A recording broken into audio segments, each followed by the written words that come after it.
Durante o mês de maio, todos os domingos, nós falaremos sobre a família. E esse ano eu convidei o reverendo Valdivino para dividir comigo o púlpito. Eu falarei hoje e domingo que vem, e ele falará nos dois próximos, no terceiro e no quarto domingos.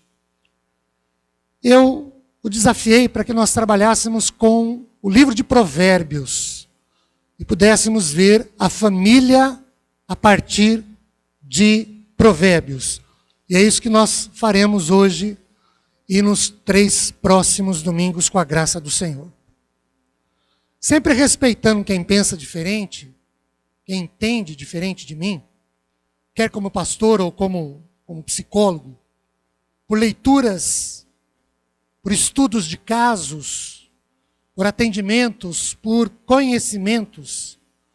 Eu tenho que um dos maiores vilões, um dos grandes problemas no relacionamento familiar tem a ver com a questão financeira, ou o que os estudiosos costumam chamar de economia doméstica. Só para exemplificar o que eu estou querendo dizer. O jornal O Dia, de 15 de janeiro deste ano de 2018, diz que a média de 2017 do percentual de famílias endividadas, pesquisadas, foi de 66,2%. Maior do que outubro de 17, que foi de 58,4%. Então vejam, de outubro a dezembro, saltou de 58 para 66. O número de famílias endividadas.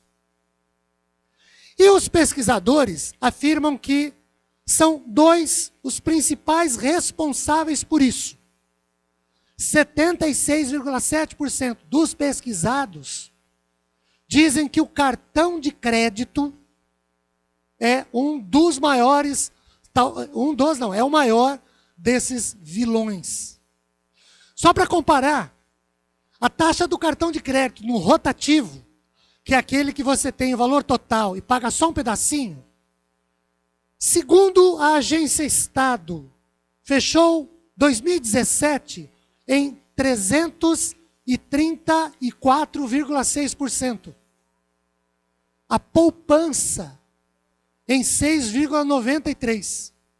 E olhe, 6,93% foi o melhor índice dos últimos 6 anos da poupança, de acordo com o jornal Folha de São Paulo, do dia 13 de janeiro. O segundo maior vilão apresentado na pesquisa é o carnê ou o crediário.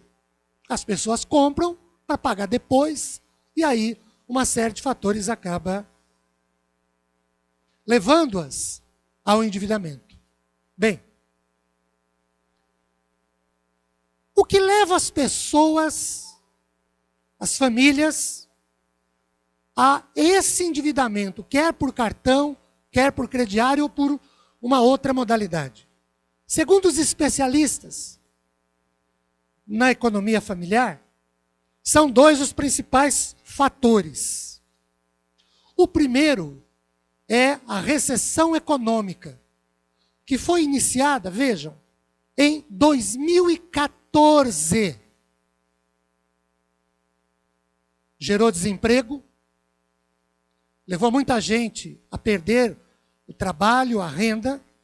De acordo com o DIEESE, de novo só para comparar e para exemplificar, em 31 de janeiro de 2018, a taxa de desemprego na região metropolitana de São Paulo, que abrange 39 municípios, atingiu 18% da população economicamente ativa. O que significa que mais ou menos 3.850.000 pessoas perderam o seu emprego num universo de 21 milhões de pessoas. O segundo principal fator de endividamento das famílias, segundo os especialistas em economia doméstica, é o que se tem como um velho e mau hábito das pessoas: gastar mais do que se ganha. E aí, as facilidades para gastar são atrativas. E as pessoas, não resistindo, se lançam às compras na loja, online, catálogo e por aí vai. Só que, na hora de pagar, o orçamento não fecha, não bate. E aí vira uma bola de neve, que leva muitas pessoas a apelar para o desespero do rotativo dos cartões, para entrar naqueles 76% dos endividados, ou do cheque especial, ou dos consignados, das penhoras, dos empréstimos, das vendas de bens móveis, e por aí vai. Bem, no nosso contexto deste mês, de falarmos e vermos a família a partir de Provérbios, a Bíblia tem algo a dizer sobre isso. Tem. O quê? Apesar de não ser um livro ou um manual de economia familiar, nem um guia para orçamento, nós podemos dizer que Provérbios 24, 27 nos oferece pelo menos 3 diretrizes ou 3 regras prudentes na administração com critério e discernimento dos assuntos financeiros e econômicos. Eu quero levá-lo à leitura desse texto. Provérbios 24, verso 27.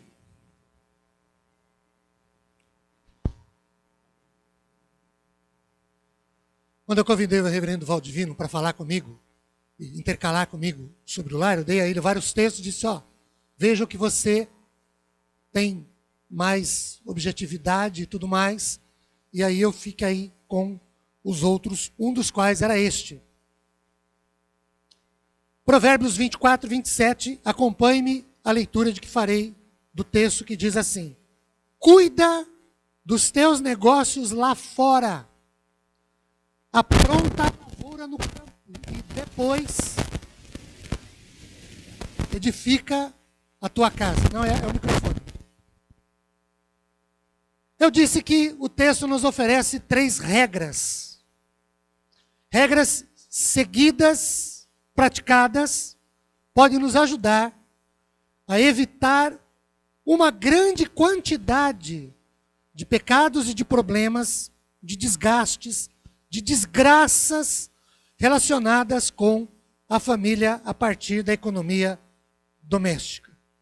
A primeira regra que eu quero destacar para ajudar-nos no trato com as coisas das finanças é que nós devemos preferir o que é necessário ao invés das comodidades. A ideia é a de não gastar para exibição, para ostentação, mas não gastar com o supérfluo, o que deveria ser voltado como recurso para as reais necessidades da família no trato do orçamento financeiro, do orçamento doméstico. Nós deveríamos nos contentar, de acordo com 1 Timóteo 6,8, com o que Paulo diz assim: tendo sustento e com que nos vestir, estejamos contentes. Ou, como diz a primeira linha da estrofe de um tradicional hino evangélico, Com Amor no Lar, a estrofe diz assim: na choupana há prazer. O texto que citamos do hino, né, a segunda linha da estrofe, diz, a primeira linha da segunda estrofe, diz: na choupana há prazer, ou a realização, a satisfação que nós buscamos como família, no nosso contexto de hoje, deve ser proporcional à nossa realidade, de acordo com as nossas fiéis necessidades, ao invés das ostentações. Tiago 4, verso 3, nos alerta com as seguintes palavras: pedi e não recebeis, porque pedis mal, para esbanjardes em vossos prazeres. Preferir o que é necessário ao invés das comodidades, não é uma proibição ao bem-estar, ao viver bem, mas é um freio a uma sangria no orçamento doméstico, para que nos voltemos às nossas reais e verdadeiras necessidades. Então, não gaste o seu dinheiro naquilo que não é realmente necessário. O que é supérfluo, deixa. Se puder, tudo bem. Se não puder, não faça isso. Pare para pensar quantas coisas você tem na sua casa, eu tenho na minha, evidentemente temos nas nossas, que a gente não usa para absolutamente nada, mas aquilo gastou, aquilo usou o dinheiro da gente, nós empregamos algum valor naquilo, e às vezes são coisas supérfluas. Para a gente corrigir, não gaste seu dinheiro com o supérfluo. A segunda regra prudente que a gente pode extrair, e Provérbios 24 nos ajuda, é que nós não devemos pensar em gastar até que nós tenhamos com o que pagar. Olha o que o texto diz aí, ó. Cuida dos teus negócios lá fora. Uma outra tradução fala assim, ó. Prepare fora a obra. Apronte o campo. A Bíblia Viva diz assim, cuida primeiro dos seus negócios, defina a sua situação financeira e depois comece a construir a sua casa e aí formar a sua família. A ideia no texto, nas suas várias versões e traduções, como nos diz o comentarista, o Dr. Matthew Henry, no seu comentário sobre este texto, ele diz que primeiro nós devemos deixar em ordem o terreno, depois cuidar da lavoura, depois disso ganharemos o nosso sustento e depois que nós estivermos melhor, então, e somente então, poderemos pensar em reconstruir e embelezar a nossa casa. Muita gente destruiu bens, perdeu esses bens, assim como destruiu e perdeu a família, porque gastou recursos naquilo que não resultou em nada, ou, o que é muito pior, gastou além do que podia, gastou mais do que ganhou. Ganhou recursos como se fossem em doses equivalentes a colheres de sopa, mas os gastou em doses como se fossem em pás usadas em construções. Sobre isso, Isaías 55, verso 2, faz um questionamento que, se observado por quem gasta mais do que ganha, evitaria um bocado de aborrecimentos. O texto lá diz assim, por que gastais o dinheiro naquilo que não satisfaz?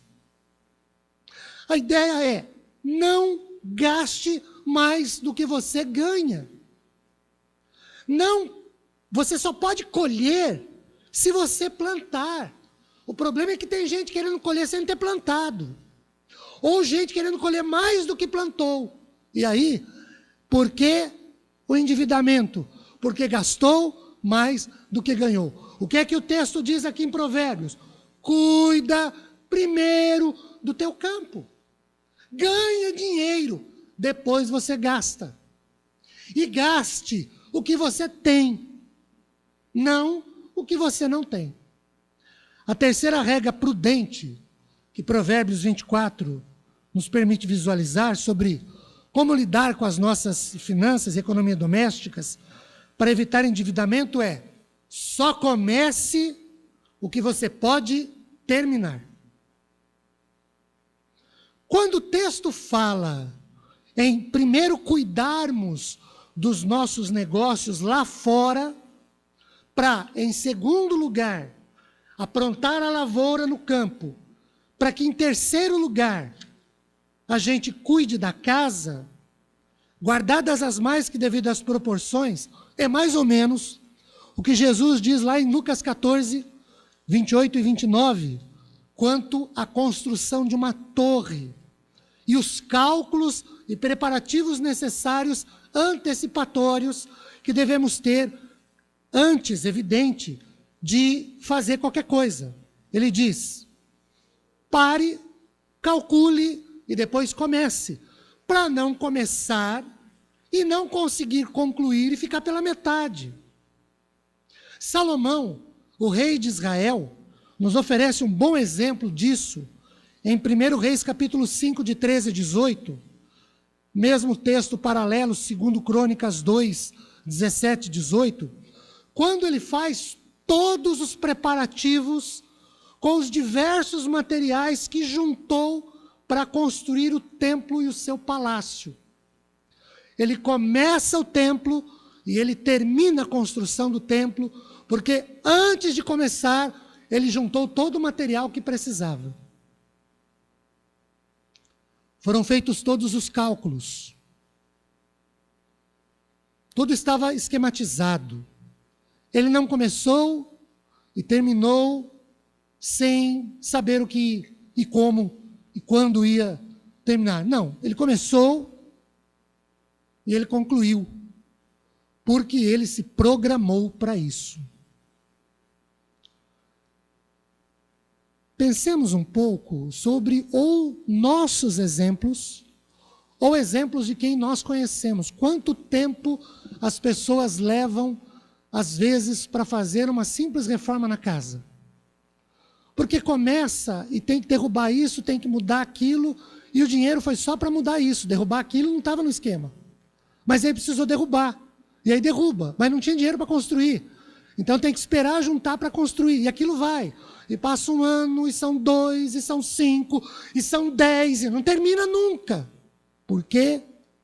Porque não se programou antes. A Bíblia nos orienta a sentarmos-nos antes, prepararmos-nos adequadamente, tudo com um mecanismo ou com instrumento para nós realizarmos sabendo que é possível iniciar e concluir, ou começar e terminar, e não deixar pela metade. Uma coisa inacabada, ainda por fazer, ainda por realizar. Eu sei que existem infortúnios, eles ocorrem, acidentes de percursos, eles acontecem, coisas que não são programáveis, mas para que nós não nos endividemos financeiramente e saibamos como lidar melhor com a nossa economia doméstica, Provérbios 24, 27 nos dá essas ideias. Prefira o necessário ao supérfluo. Abra mão da comodidade. O que é realmente necessário, aplique seus recursos nisso. Supérfluo fica de lado. Se puder, tudo bem. Se não puder, amém também. Segundo, gaste o que você pode pagar. Gaste o que você possa assumir com compromissos e quitar isso daí. E só comece aquilo que você pode terminar. Com isso, nós poderemos evitar uma série de problemas que nós enfrentamos todos os dias, todos os meses, porque a gente faz, mexe e a coisa não funciona. O orçamento não fecha, a conta não bate, porque a gente gastou mais do que devia. Porque a gente começou e não sentou antes para ver se dava para pagar. Fomos no impulso, fomos no embalo, fomos no vai da valsa, como diriam alguns, e nós nos prejudicamos com isso. Conheço casamentos que faliram e que estão falidos por conta de ordem financeira. Problemas de relacionamento marido e mulher por questão de dinheiro. Problema de pai com filhos por questão de dinheiro. Porque compra o supérfluo e não gasta no necessário. Porque gasta além do que pode, do que ganha. E porque não para sentar se aquilo que está sendo feito pode se concluir. Vai comprando. Lembro-me de uma situação em que um pai de família disse para mim que ele pagou por uma boneca num crediário em 10 parcelas. Falei, querido, você com o preço do crediário podia ter comprado 3 bonecas. Uma semana depois que ele entregou a boneca para a filha, ele ainda tinha 9 prestações para pagar, porque a primeira ele já tinha pago como entrada, a boneca já estava quebrada. Mas a parcela é pequenininha, cabe no meu bolso. Ô cara pálida, faz conta. Quanto custa esse trem de 10 parcelas? Você compra 3 bonecas à vista. Ah, mas eu não dou conta de guardar o dinheiro. Isso é um outro departamento, é uma outra situação, a gente pode mexer com isso depois. Mas se a gente se lembrar desses 3 princípios agora já ajudarão bastante. Vamos orar sobre isso? Talvez não seja efetivamente a sua situação. Talvez você não esteja tão enrolado financeiramente. Mas talvez já esteve. Ou pode vir a estar. Como evitar? Lembre-se, põe as necessidades reais na balança de um lado e põe o supérfluo do outro. Aplique os seus recursos nas suas necessidades reais. Segundo, nunca gaste além do que você ganha. E terceiro, pense, antes de você começar, se você dá conta de concluir, só comece aquilo que você pode concluir. Vamos orar? Senhor Deus, ajude-nos com relação a todas essas coisas que falamos aqui. Todos nós, se já não fizemos, estamos sujeitos a fazer, se não observarmos princípios da Tua Palavra. E princípios básicos da vida do dia a dia. Às vezes, nos perdemos financeiramente e não sabemos administrar porque nós vamos gastando. E esquecemos que o que nós gastamos com cartão, com pré-datados, com carnês, com crediários, tem que ser pago um dia. E como nós não paramos para calcular se aquilo cabe no orçamento, gastamos mais do que ganhamos. E ao final do mês a conta não fecha, a conta não bate. E várias das coisas que nós gastamos, Senhor, ou algumas delas, podiam ser evitadas, são supérfluos, são mimos, que nós podíamos abrir mão deles, evitá-los por um tempo, para que pudéssemos reorganizar a nossa vida ou organizar a nossa vida. Ajude-nos nisso. Ajude-nos a dizer não para a tentação que é comprar, gastar, adquirir, sair, passear. Ajude-nos, Senhor, a olhar para o nosso orçamento e termos a humildade de reconhecer que não dá, que não é possível. E aí, adequarmos-nos às nossas reais necessidades. Ajude-nos com isso, para que evitemos o endividamento, para que consigamos pagar as nossas contas, para que o nosso relacionamento marido e mulher, pai e filhos, entre irmãos, seja um relacionamento que não seja prejudicado por questões financeiras. Ajude-nos na parceria com isso. Porque eu entendo, Senhor, e respeito quem pensa diferente, mas eu entendo que em casamento não tem meu salário e teu salário, tem nosso. Não é quanto eu ganho, é quanto nós ganhamos. A conta não é minha, é nossa. Porque a casa não é minha, é nossa. A energia elétrica, a luz, a alimentação não é a minha, é a nossa. Todos que estão debaixo do mesmo teto são responsáveis por ganhar e gastar. Então ajude-nos para que aprendamos a lidar com a nossa economia doméstica, para que ela não seja um empecilho no nosso relacionamento familiar e não prejudique quando nós, inclusive, nos chegamos a Ti. Porque, Senhor, quanta gente não é dizimista porque não pode dar o dízimo, e não pode dar o dízimo porque gasta mais do que devia, e aí não tem dinheiro nem para pagar a conta e muito menos para pagar o dízimo. Ajude-nos para que acertemos a nossa vida com o Senhor a esse respeito. Oramos no nome de Jesus. Amém, Senhor.